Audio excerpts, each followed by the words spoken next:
Chioma froze when she saw the shadow move outside her bedroom door. The house was silent.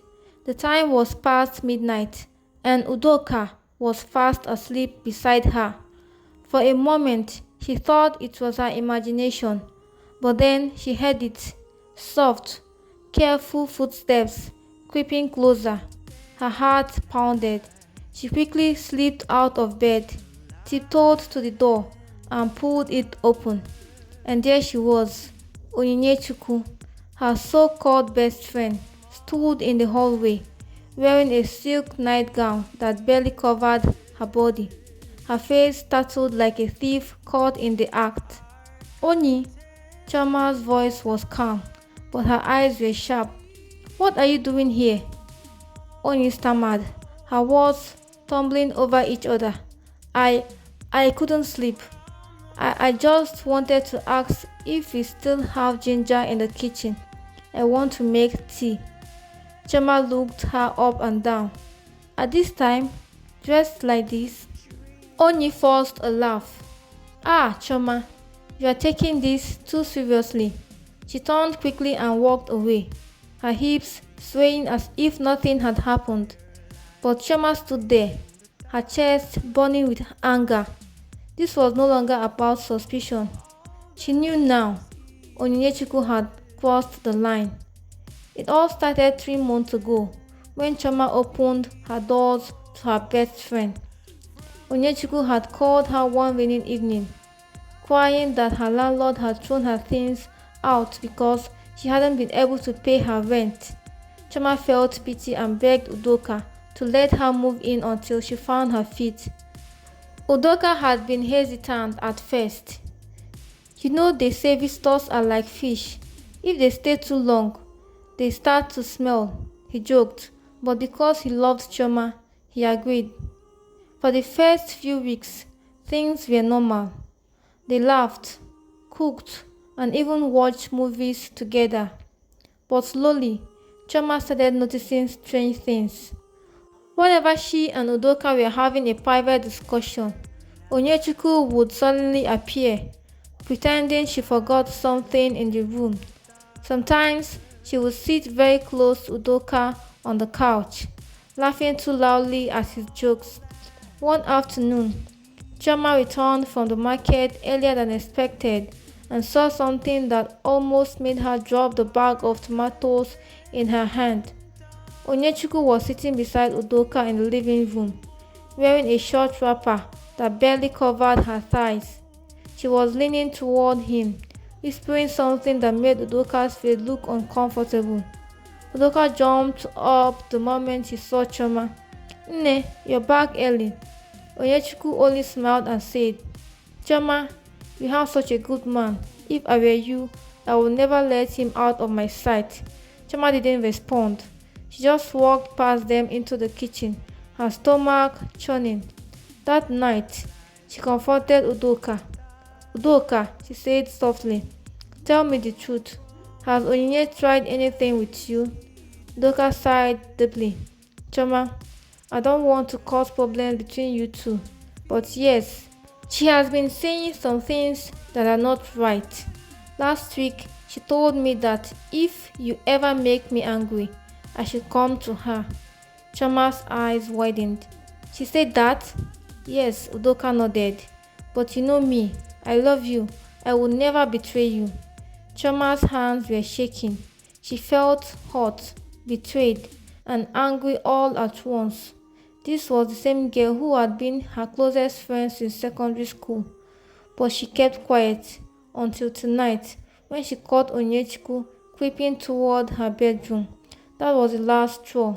Choma decided she was not going to allow Onyinye to destroy her marriage, but she also wanted her to confess, to admit what she was doing. She started planning. Choma could hardly sleep that night. She lay awake beside Udoka, her mind racing. Every memory of Onyinyechuku's laughter, every moment they shared as friends now felt like a cruel joke. By morning, Choma had made up her mind. She was going to end this, but not with shouting or insults. Onyinyechuku was clever and if Choma accused her without proof, she would just twist the story and make herself look like the victim. No, Choma needed to expose her completely. The next evening, Choma put her plan into action. She dressed up nicely in a simple fitted gown, sprayed her best perfume, and cooked Udoka's favorite meal, egusi soup and pounded yam. As they sat together at the dining table, she spoke softly. Udoka, I want you to help me with something, she said. Anything for you, Udoka replied. I want to know the truth, Choma whispered. I want Onyechukwu to confess in front of both of us. Will you play along if I set a trap? Udoka frowned at first, then nodded slowly.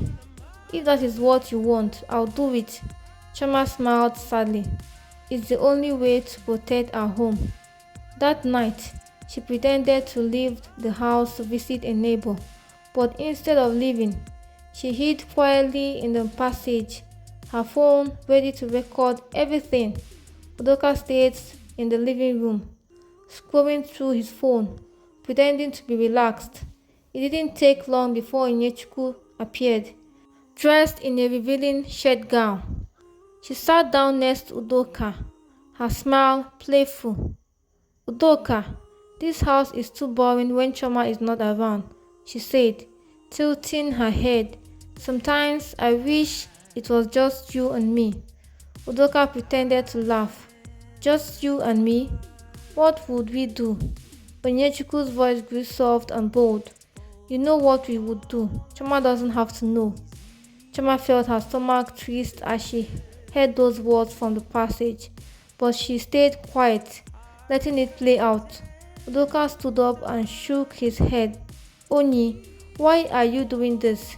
Choma is your friend. I love my wife. Stop putting me in this kind of situation. Instead of backing off, Onyechukwu just got up and touched his arm. Udoka, don't pretend. I see the way you look at me sometimes. You're a man. You have needs. Let me take care of you. That was enough. Choma stepped out of the passage and into the living room, her phone still recording. Onyechukwu, she shouted. Onyi spun around, her face pale. Choma, this is not what you think. Oh, it is exactly what I think. Choma's voice shook in anger. I brought you into my house because you said you had nowhere to stay. I gave you food, a roof over your head, and you repay me by trying to destroy my marriage. Onyechukwu opened her mouth to speak, but Udoka stepped forward. Don't lie, Onyi. I heard everything, and Choma heard it too. Choma held up her phone, and now I have proof. Tears of rage filled her eyes as she pointed towards the door. Pack your things tonight. I don't ever want to see you in this house again. For the first time, Onyechukwu dropped her proud look. She fell on her knees, begging. Choma, please, forgive me. I don't know what came over me. I was jealous of you, jealous of your happiness. I made a mistake. Choma's chest heaved. Jealousy is not an excuse to betray a friend. You have turned yourself into an enemy. Onyi, leave my house before I call my brothers to throw you out.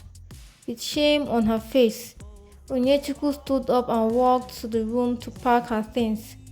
Later that night, Choma sat quietly beside Udoka, her tears rolling down her cheeks. Are you okay?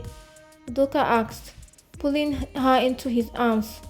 Yes, she whispered. I just feel like a part of me died today. I never thought my best friend would do this to me. Udoka kissed her forehead. You did the right thing. You protected your home. That's what mattered. Choma nodded slowly. She knew he was right. From that day, she made a silent vow. Never again would she let anyone, no matter how close, come between her and her husband. The next few days were strangely quiet in Choma's house. Onyechukwu left that very night, taking only a small bag of clothes. She didn't even look back. But even with her gone, the silence in the house felt heavy. Choma found herself replaying everything in her head. The laughs they shared in secondary school, the secrets they told each other as teenagers, the day Onyinye stood beside her at her wedding smiling as if she was happy for her. Now, those memories felt like knives. One afternoon, Chama sat in the kitchen staring at a pot of soup she was cooking. Udoka walked in and stood behind her, his hands gently rubbing her shoulders. Nne, you've been too quiet since that night, he said softly.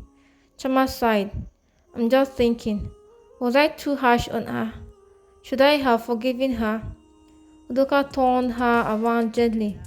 Chama, there is a difference between forgiving someone and allowing them to stay close enough to hurt you again. You forgave her by letting her leave instead of disgracing her publicly. But you cannot keep someone who is trying to destroy what you and I have built. Chama looked into her husband's eyes and saw nothing but love and truth there. She nodded slowly. You are right, she said. I just feel like I lost a sister. Udoka smiled sadly. Sometimes, losing someone is the only way to save yourself. You did what a good wife should do. You protected your home. As the weeks passed, Chama began to feel lighter. She stopped looking at the door expecting Onyechukwu to walk in. She spent more time with Udoka, laughing again, praying together, and even going out on evening walks.